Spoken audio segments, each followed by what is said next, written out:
சுக்கிரனுக்கே வந்து ஒத்த கண்ணன்னு பேர். ஏன் அப்படின்னா அவரோட ஒரு கண்ணை வந்து வாமன அவதாரத்தில் வந்து நிறைய செலிபிரிட்டிஸ் அந்த சிம்பிளை வந்து பயன்படுத்துவாங்க. அவங்களோட லோகோவா அல்லது அவங்களுடைய ஒரு கோடாவே அதை வந்து செயல்படுத்துறது உண்டு. பிக் பாஸ் சிம்பிளில் கூட அந்த ஒற்றை கண் குறியீடு தான் இருக்கும். அரசியல்வாதி இல்லை ஒரு சாமியார் இல்லை ஒரு சமூக அக்கறை உள்ளவர்களுக்கு இருக்கக்கூடிய கூட்டத்தை விட யாருக்கு கவர்ச்சி அதிகமாக இருக்கு. ஆமாம், கவர்ச்சிங்கிறதே அந்த இதுல இருந்து வரப்பட்ட ஒன்று தான். அப்படின்னு சொல்லக்கூடிய பசு, அதுக்கப்புறம் அஸ்வம்னு சொல்லப்படக்கூடிய குதிரை, அப்புறம் கஜம்னு சொல்லப்படக்கூடிய யானை, இவங்க 3 பேர் தரிசனம் பண்ண பிறகு அதுக்கப்புறம் தான் வந்து மக்கள் தரிசனம் பண்ணுவாங்க. ஏன்னா விஸ்வரூப தரிசனத்தை நாம் பார்த்தோம் அப்படின்னா அந்த சுந்தர மகாலட்சுமிக்கு அபிஷேகம் பண்ணி வரக்கூடிய அந்த நீர் அங்கே தான் வந்து குபேரனே இருக்கார். குபேரனுக்கு லைஃப் டைம் செட்டில்மெண்ட் பண்ண இடம் அங்கே தான். அதுக்கப்புறம் சுக்கிரனுக்கும் லைஃப் டைம் செட்டில்மெண்ட். சனி பகவானோட கர்மா சார்ந்த விஷயங்கள் நீங்குவதற்கும் அந்த இடம் தான்.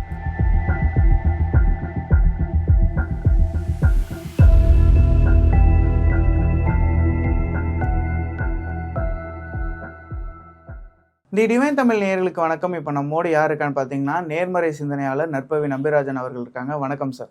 வணக்கம் நற்பவி சார். இப்போது எல்லாருக்குமே ஒரு ஆசைப்படுறது வந்துட்டு அல்டிமேட்டாக வந்து ஒரு பணமோ காசோ அதிகாரமோ எதுக்குன்னா ஒரு சுகத்துக்கு தான். அந்த சுகத்துக்கு காரணகர்த்தாவாக இருக்கிறவர் வந்து சுக்கிரன். இப்போ சுக்கிரங்கிறவர் வந்துட்டு நமக்கு நல்லது செய்யணும் அப்படின்னா நம்ம ஜாதக கட்டம் தான் வேணுமா, இல்லை பொதுவாகவே சுக்கிரனை வந்துட்டு நம்ம ஆக்டிவேட் பண்ண முடியுமா? பொதுவாகவே எல்லா கிரகங்களுக்குமே நம்ம வந்து இந்த ஆக்டிவேஷன் இருக்குது. அது இண்டிவிஜுவல் ஆரோஸ்கோப்பை பொறுத்த மாதிரி அதை வந்து பேலன்ஸ் பண்ணணுமா இல்லை கூட்டணுமா குறைக்கணுமான்னு இருக்குது. சில பேருக்கு நீச்சமாக இருக்கும், சில பேருக்கு உச்சமாக இருக்கும். அந்த மாதிரி அதை எப்படி பண்ணணும் அப்படிங்கிறது அந்த பரிகாரங்களை பொறுத்து தான் இருக்குது. சுக்கிரனை பொதுவாகவே ஆக்டிவேஷன் பண்ணுறதுங்கிறது எல்லாருமே பண்ணலாம். பொதுவாக வந்து என்ன சொல்லுவாங்க, வியாழன் தொலைந்து வெள்ளி முளைத்து அப்படின்னு சொல்லுவாங்க. வெள்ளி தான் சுக்கிரன். நம்ம பாரம்பரியத்தில் பார்த்தீங்கன்னா செவ்வாய் வெள்ளியை ரொம்ப வந்து ஒரு ஆஸ்பீசியஸ் டேயாக வந்து கொண்டாடுவாங்க. அன்னைக்கு தான் வீடு தொடச்சி வச்சு சைவமாக இருக்கிறது, சுத்தபத்தமாக இருக்கிறது, அப்புறமா வந்து பெண்கள் வந்து தலை குளித்து எல்லா விதமான நல்ல விஷயங்களை செய்யக்கூடியது அந்த நாளில் தான் பண்ணுவாங்க. எதற்காக அந்த நாட்களை தேர்ந்தெடுக்கிறாங்க? செவ்வாய்ங்கிறது ஒரு கிரகம், வெள்ளிங்கிறது சுக்கிரன். இப்போ நம்ம சுக்கிரனை வந்து நிறையா மாதிரியான விஷயங்களில் வந்து செயல்படுத்த முடியும். சுக்கிரன்னா இனிப்பு அப்படின்னு அர்த்தம். புளிப்பு சுவையோடு இருக்கக்கூடிய இனிப்பு அப்படின்னு அர்த்தம். அப்போ நம்ம இனிப்பு உணவுகளை அதிகமாக எடுத்துக்கொள்வது.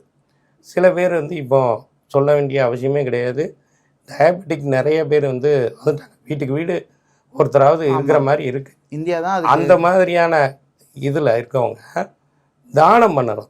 நிறையா வந்து இனிப்பு உணவுகளை வந்து தானம் பண்ணுறது. ஓகே. அப்புறமா விடிவெள்ளி அப்படின்னு சொல்லுவாங்க.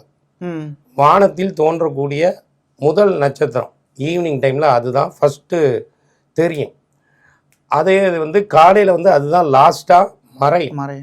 அதனால தான் அதுக்கு பேர் விடிவெள்ளின்னு பேர். இது வந்து முதல்ல தோன்றக்கூடிய இடமே வந்து கத்தார் அப்படிங்கிற கண்ட்ரியில் தான் அந்த சுக்கிரன் வந்து தெரியும். அதே மாதிரி அதனால தான் அங்கே வந்து செல்வ செழிப்போடு இருக்கக்கூடிய ஒரு நாடாக அதுவும் இருக்குது.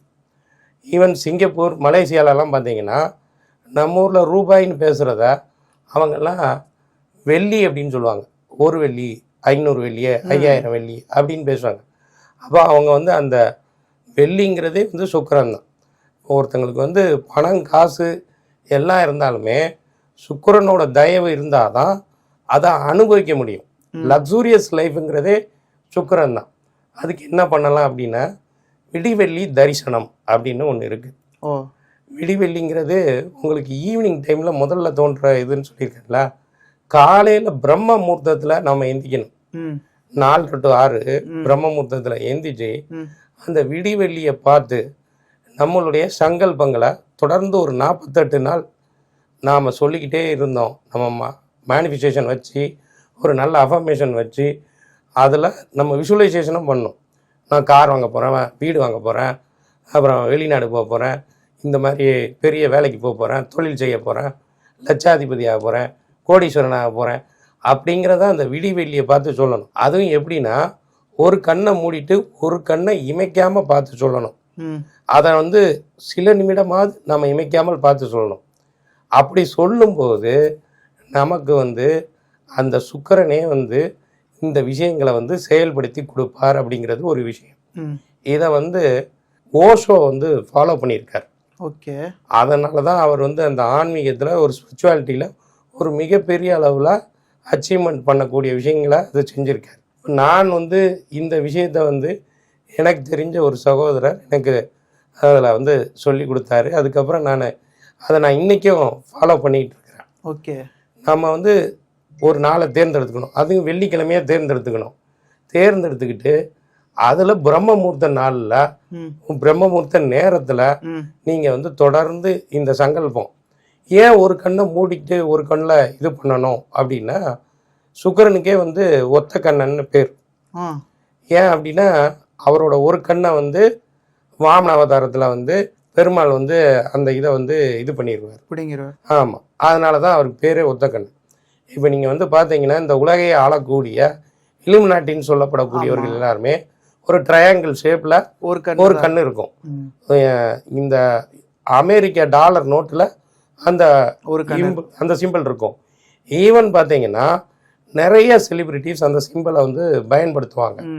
அவங்களோட லோகோவா அல்லது அவங்களுடைய ஒரு கோடாவே அதை வந்து செயல்படுத்துறது உண்டு.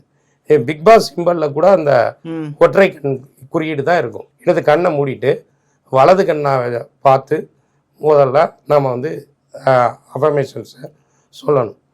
அதுக்கப்புறம் வலது கண்ணை மூடிட்டு இடது கண்ணை இது பண்ணி ஓப்பன் பண்ணி நம்ம சொல்லணும். அந்த விடிவெள்ளியை பார்த்து சொல்லணும். சம்டைம்ஸ் இப்போ மேகம் நிறையா இதாக இருக்குது, நல்லா மழை காலமாக இருக்குது, விடிவெள்ளியே தெரியலனா நம்ம மனக்கண்ணால் அங்கே விடிவெள்ளி இருக்கிறதா நினச்சிட்டு அந்த பிரம்மமுகூர்த்த நேரத்தில் இந்த மாதிரியான சங்கல்பத்தை வைக்க நாம் ஓரளவு மிகப்பெரிய அளவு நிறைய விஷயங்களை வந்து வாழ்க்கையில் அச்சீவ் பண்ண முடியும். அப்புறம் சுக்கிரன் அப்படின்னா நம்ம வந்து லக்ஸூரியஸ் அப்படின்னு சொல்லியிருக்கோம். அப்புறம் உடை, நம்ம வந்து நல்ல விதமான உடைகள் அணிவது, பார்ப்பவர் கண்ணை வந்து அட்ராக்டிவாக இருக்கிற மாதிரியான உடைகளை அணிந்தோம்னா அது ஒரு ஈர்ப்பு. நல்ல காஸ்ட்லியான ட்ரெஸ்ஸை வந்து வியர் பண்ணுறது, அதுக்கப்புறமா வந்து நறுமண வாசனை அப்படிங்கிறது சுக்கிரன்.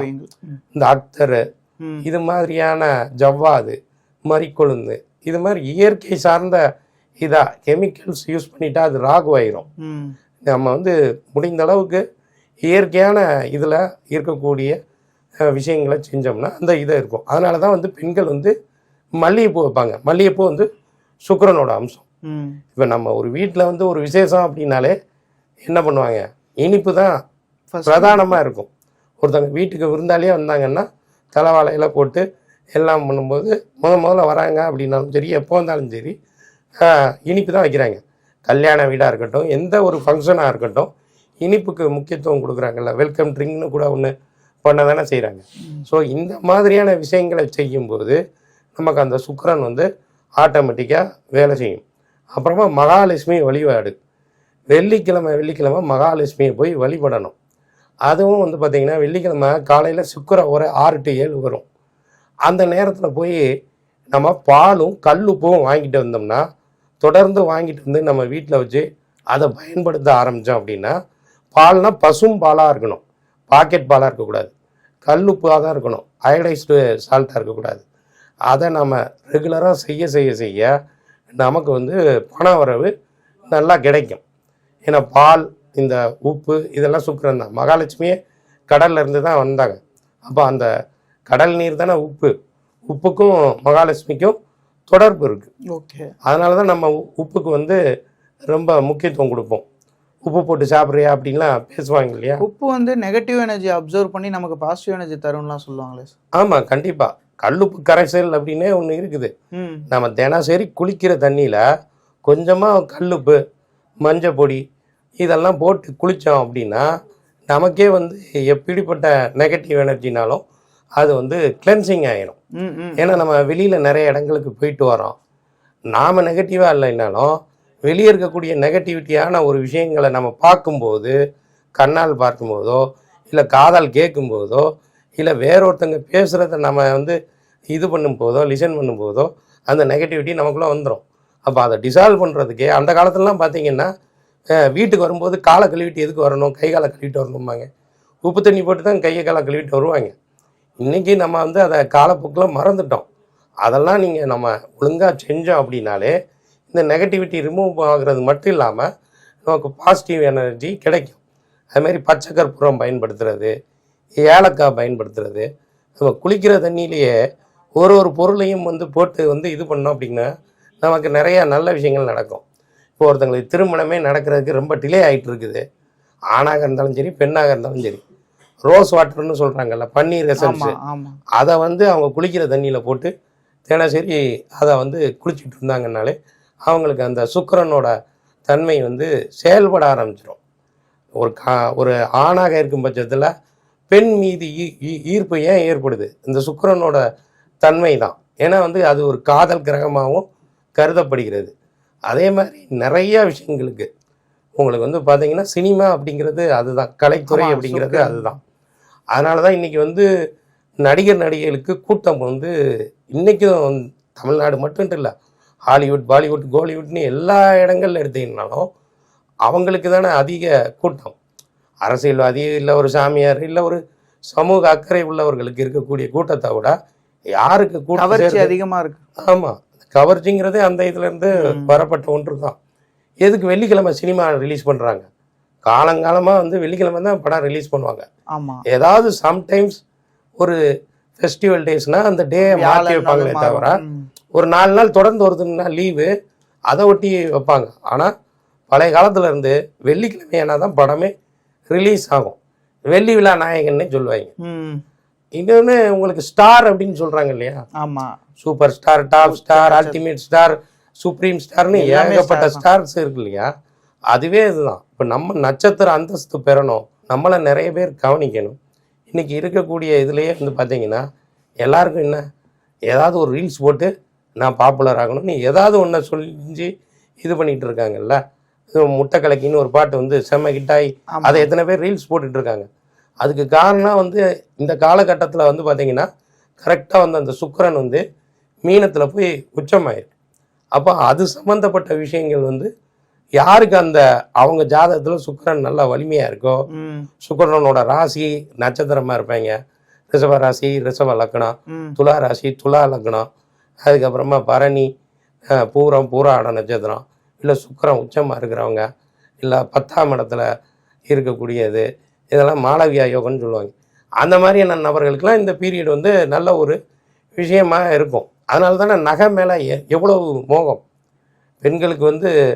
நீங்கள் வந்து அன்னைக்கெல்லாம் வந்து என்ன சொல்லுவாங்க, எல்லாமே சுக்கிரனா சார்? இல்லை தங்கம் மட்டும்தான்? தங்கம் வந்து குரு, ஆபரண தங்கம் சுக்கிரனமாயிரும். ஓகே, அதுதான் விஷயம். வெள்ளி வந்து சுக்கிரன், புரியுதுங்களா? அதே மாதிரி டைமண்ட் வந்து சுக்கிரன், பியூர் தங்கம் ஒரு மெட்டலாக இருக்கிற வரைக்கும் அது வந்து குரு.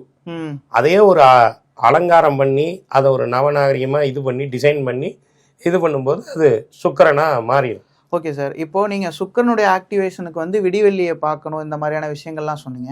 வேற வந்துட்டு பர்சனலாக வந்து ஒரு ஒரு ஒரு அணிகிறது மூலமாக, அதாவது ஒரு வெள்ளிக்காப்பு அணிகிறதுனால சுக்கிரனை ஆக்டிவேட் பண்ண முடியுமா? இல்லை இந்த மாதிரி பர்சனலாக ஒரு ஆப்ஜெக்டாக வந்து நிறைய பேர் நம்ம ஊர்களில் வந்துட்டு இது பண்ணிப்பாங்களா, அப்படி எதுவும் பண்ண முடியுமா? தாராளமாக நீங்கள் வந்து வெள்ளி காப்பு போடலாம். அதுக்கப்புறமா வெள்ளியில் மோதிரம் போடலாம். இப்போ உதாரணமாக இந்த விரல் இருக்கு இல்லைங்களா, இது வந்து சனி விரல்னு சொல்லுவாங்க. சனியும் சுக்கிரனும் ஒரு ஃப்ரெண்ட்லி பிளானட் மாதிரி தான். அப்போ இந்த விரலில் நீங்கள் வெள்ளி மோதிரம் போட்டீங்க அப்படின்னா உங்களுக்கு நல்ல பண வரவு கிடைக்கும். போடுறீங்க 2 விரல்லையும் போடணும். ஏன்னா ஒன்று வந்து நமக்கு வரவு, ஒன்று வந்து நம்மக்கிட்ட இருந்து வெளியில் போகிறது. வெளியில் போகிறதுன்னா செலவு கிடையாது, நம்ம பண்ணக்கூடிய தான தர்மங்கள் அந்த மாதிரி. ஏன்னா பணம் நம்மக்கிட்ட மட்டுமே பதுக்கி வச்சுக்கக்கூடாது, நமக்கு கொடுத்தால்தான் நம்ம பெறுவோம். அதனால் அந்த மாதிரி வெள்ளி மோதிரம் கூட நீங்கள் போடலாம், வெள்ளி காப்பு போடலாம். இப்போலாம் வெள்ளியில் செயின் வந்துருக்குது, அது மாதிரியான இது பண்ணலாம். வெளியில் ஸ்டட்டு கூட போடலாம். ம். உங்களுக்கு அந்த சுக்கிரன் உங்கள் ஜாதகத்தில் நல்ல விதமான இதாக இருக்கணும். இப்ப நீச்சம் பாதகாதிபதியா பெற்றவங்களாம் சார்? நீச்சம் பெற்றவங்க அதை செயல்படுத்துறதுக்கு இந்த மாதிரியான விஷயங்களை தான் பண்ணணும். ம். உச்சம்னா அவங்களுக்கு ஏற்கனவே அது வந்து ப்ளஸ்ஸாக இருக்கும். நீச்சம்னா மைனஸில் இருக்குது. அதை ப்ளஸ் பண்ணோம்னா இந்த மகாலட்சுமி வழிபாடு, வெள்ளிக்கிழமை பெருமாள் கோயிலுக்கு போய் தாயாரை வழிபடுறது. ஏன்னா தமிழ்நாட்டில் வந்து பார்த்தீங்க அப்படின்னா ஸ்ரீரங்கம் தான் சுக்கிரனுக்கான ஸ்தலமாக இருக்கக்கூடியது, ரொம்ப மிக முக்கியமானது. அங்கேயே பார்த்தீங்கன்னா வெள்ளிக்கிழமை ஆச்சுன்னா விஸ்வரூப தரிசனம்னு ஒன்று இருக்குது. காலையில் 6 to 7 அந்த சுக்கிர ஓரையில் அந்த கோ அப்படின்னு சொல்லக்கூடிய பசு, அதுக்கப்புறம் அஸ்வம்னு சொல்லப்படக்கூடிய குதிரை, அப்புறம் கஜம்னு சொல்லப்படக்கூடிய யானை, ம். இவங்க 3 பேர் தரிசனம் பண்ண பிறகு அதுக்கப்புறம் தான் வந்து மக்கள் தரிசனம் பண்ணுவாங்க. ஏன்னா விஸ்வரூப தரிசனத்தை நாம் பார்த்தோம் அப்படின்னா ம். நம்ம வாழ்க்கையிலேயே விஸ்வரூப வெற்றி, பிரம்மாண்டமான வெற்றிலாம் கிடைக்கும். அதுவும் இந்த மாதிரி சுக்கிரன் சேத்திரம், இப்போ திருச்செந்தூர், திருப்பதிலாம் விஸ்வரூப தரிசனத்துக்கு டிக்கெட்டே கிடையாது. கிட்டத்தட்ட ஒரு 30-40 வருஷத்துக்குலாம் அதெல்லாம் புக் ஆகிருக்கும். அந்த அளவுக்கு அது பாப்புலரான இது. ம். இன்னைக்கு வந்து இங்கே பண்ணுறாங்க அப்படின்னா, ஸ்ரீரங்கத்தில் பண்ணுறாங்கன்னா குறைந்தபட்ச நபர்களை தான் அனுமதிப்பாங்க. ஒரு 100 இருந்து 200 பேருக்குள்ளே தான் அனுமதிப்பாங்க. ஆ. கரெக்டாக வந்து பெருமாள் வந்து நம்மளை வந்து பார்க்குற மாதிரி இருக்கும். என்ன சார் ஃபர்ஸ்ட் ஷோ டிக்கெட் மாதிரி சொல்றீங்க? ஆமாம், FDF மாதிரி தான். ம். எல்லாருக்கும் அந்த இது கிடைக்காது. ஓகே. அந்த இன்னொன்று யாருக்கு அந்த பாக்கியம் இருக்குதோ அவங்களால தான் போக முடியும். ம். நிறைய பேர் நிறைய முயற்சி செஞ்சும் போக முடியாத உங்கள்ட்ட சூழ்நிலைகள் கையில ஏற்படலாம். பணம் காசு இருந்தாலும் முடியாது. அவங்களுக்கு அந்த பெருமாளோட தயவு இருக்கணும், அந்த ரங்கநாயகி தாயாரோட தரிசனம் கிடைக்கணுங்கிற பாக்கியம் இருந்தால் தான் அது கிடைக்கும். இங்கே தொடர்ந்து இந்த விஸ்வரூப தரிசனம் இந்த ஸ்ரீரங்கத்தில் பார்த்துக்கிட்டே இருந்தீங்கன்னு வைங்களேன், ம். ஒருத்தருக்கு சுக்கிர தசை நடக்குது, இல்லை சுக்கிரன் வீக்காக இருக்குது, சுக்கிரனை இயக்கணும், இங்கே போய் வந்து விஸ்வரூப தரிசனத்தை வெள்ளிக்கிழமை மாதத்தில் ஒரு வெள்ளிக்கிழமையாவது போய் பண்ணிக்கிட்டே இருக்கணும். அது பண்ண உங்களுக்கு வந்து பெரிய அளவு பிரம்மாண்டமான வெற்றி கிடைக்கும். இன்னொரு கோயில் பார்த்தீங்கன்னா அரசர் கோயில், செங்கல்பட்டு படாலம் ரோட்டில் இருக்குது. ம். அங்கே வந்து சுந்தர மகாலட்சுமி அப்படின்னு ஒரு தாயார் இருக்காங்க. கமல வரதராஜ பெருமாள், சுந்தர மகாலட்சுமி. இந்த கோயிலில் என்ன ஒரு விசேஷம்னா, அந்த சுந்தர மகாலட்சுமி தாயாருக்கு ம். காலில் வந்து 6 விரல் இருக்கும். ம். அந்த 6வது விரலே சுக்கிரன் தான். என்ன ஒரு விஷயம் அப்படின்னா, இவர் சுக்கிரன் வந்து ஒரு தப்பு பண்ண உடனே பெருமாள் வந்து அந்த விஷ்ணு சக்கரத்தை வந்து இது பண்ணிடுவார். அது விஷ்ணு சக்கரத்தை பொறுத்த வரைக்கும் எப்போவுமே பெருமாள் கையிலேருந்து போனால் அது சம்ஹாரம் பண்ணிட்டு தான் வந்து இது பண்ணும், அந்த நபரை வந்து அழிச்சிடும், தலையவே கொய்தும் அந்த மாதிரி. அப்போ இவர் என்ன ஏது இந்த இது பண்ணாமல் எல்லார்கிட்டையும் போகிறாரு. சிவன்கிட்ட போகிறாரு, பெருமாட்ட போகிறாரு, எல்லா முக்கோடி தேவர்கள்ட்டையும் போய் தஞ்சை மடையை பார்க்குறாரு. எல்லாரும் நம்மளாலாம் காப்பாற்ற முடியாது, அதெல்லாம் ஒன்றும் பண்ண முடியாது, சுதர்சன சக்கரம் விஷ்ணு சக்கரம் இதாகிடுச்சுன்னா அது அவ்வளோதான் அப்படின்னு சொன்னோடனே நேராக போய் தாயார்கிட்ட சுந்தர மகாலட்சுமிகிட்ட போய் சரணடைஞ்சிடுறாரு. அந்த அம்மா என்ன பண்ணிடுறாங்க, அவர் அதை வந்து எடுத்து தன்னோட காலில் 6வது விரலாக வச்சிடுறாங்க. அப்போ வந்து பெருமாள் வந்து அதை இது பண்ண முடியாதுல்ல, தன்னுடைய பத்தினி ஆச்சுன்னு.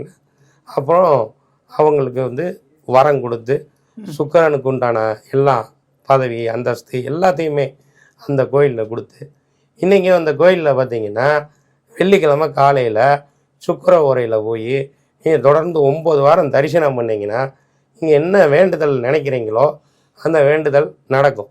இப்போ திருமணம் ஆகவில்லை ஆணோ பெண்ணோ அப்படின்னா அங்கே போய் அங்கே கோமுக இது ஒன்று இருக்கும். அந்த சுந்தர மகாலட்சுமிக்கு அபிஷேகம் பண்ணி வரக்கூடிய அந்த நீர் அங்கே தான் வந்து குபேரனே இருக்கார்.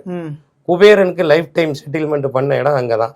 அதுக்கப்புறம் சுக்கிரனுக்கும் லைஃப் டைம் செட்டில்மெண்ட். சனி பகவானோட கர்மா சார்ந்த விஷயங்கள் நீங்குவதற்கும் அந்த இடம்தான். அந்த கமல வரதராஜ பெருமாள் வந்து ரொம்ப சக்தி வாய்ந்தார். அவரை வந்து ஜனக மகாராஜாவே வணங்கியிருக்கார். அங்கே வந்து 1 பில்லியன் சுக்கிர சக்தி இருக்குது, 1 பில்லியன் குபேர சக்தி இருக்குது. திருப்பதி வெங்கடாஜலபதி கோயிலை விடவும் சக்தி வாய்ந்த கோயிலாக அதை பற்றி அகஸ்தியர் விஜயத்தில் சர்க்குரு வெங்கடரமண சாமிகள் வந்து சொல்லியிருக்காரு, எழுதியிருக்கார். அங்கெல்லாம் அந்த காலத்தில் வந்து கஜ பூஜை, கோ பூஜை, அஸ்வ பூஜை இது மாதிரியான விஷயங்கள் எல்லாம் செஞ்சுருக்காங்க. இன்றைக்கே வந்து பார்த்திங்கன்னா அங்கே வந்து சில இடங்கள்லாம் வந்து எலியன்ஸோட இதெல்லாம் வந்து அந்த கோயிலில் வந்து இருக்குது அப்படின்னு சொல்கிறது உண்டு. ம். அந்த அளவுக்கு அதோட எனர்ஜி வைப்பு சக்தி வாய்ந்தது. சம்மர் டைம்லலாம் போனீங்கன்னு வைங்க, கரெக்டாக அந்த விடிவெள்ளி வந்து, அதாவது சுக்கிரனாகிய விடிவெள்ளி அந்த அன்னையவே தரிசனம் பண்ணுற மாதிரி பார்க்க முடியும். அம்பாளையும் அங்கே பார்க்கலாம், சுக்கிரனையும் அங்கே பார்க்கலாம். இந்த பட்டாச்சாரியார் வந்து அந்த 6 விரலை காமிப்பார். 1 2 3 4 5 6 6வது விரல் சுக்கிரன், தரிசனம் பண்ணிக்கோங்கன்னு. முதல் தரிசனமே அங்கே தாயாருக்கு தான் மெயின். ம். அதுக்கப்புறம் தான் நம்ம பெருமாளை போய் தரிசனம் பண்ணுவோம். ம். அதுக்கப்புறம் அங்கே ஒரு 21 சுற்று அப்படி சுற்றுறதெல்லாம் இருக்குது. ஸோ இந்த மாதிரி நிறைய இடங்கள் இருக்குது. இப்போ கோல்காப்பூர் மகாலட்சுமி, அதுதான் வந்து சக்தி பீடங்களில் மிக முக்கியமானது. மகாலட்சுமிக்கு தலைமை பீடம் அது மாதிரி தான். இப்போ சென்னையில் வந்து பெசநகர் அஷ்டலட்சுமி கோயில் இருக்குது. ம். காமாட்சி அம்மனே ஒரு சுக்கிரனோட அம்சம் தான். திருநெல்வேலி பக்கத்தில் காந்திமதி அம்மன், ம். அவங்க சுக்கிரனோட அம்சம் தான். இங்கே சென்னையில் மாங்காடு காமாட்சி அம்மன், இங்கே காஞ்சிபுரத்தில் காஞ்சிபுரம் காமாட்சி அம்மன், இப்படி அன்னையில் தாயாரில் ரொம்ப லக்ஸூரியஸாக இருக்கக்கூடிய தெய்வங்கள் எல்லாமே சுக்கிரனோட அம்சத்தில் தான் வருவாங்க. அப்போ தொடர்ந்து நாம் வந்து இந்த மாதிரியான ஆலயங்களுக்கு செல்வதாலையும் நமக்கு இந்த சுக்கிரன் ஈர்ப்பு கண்டிப்பாக கிடைக்கும். இவ்வளோ நேரம் உங்களுடைய கருத்துக்களை பயந்ததுக்கு மிக்க நன்றி சார். நன்றி.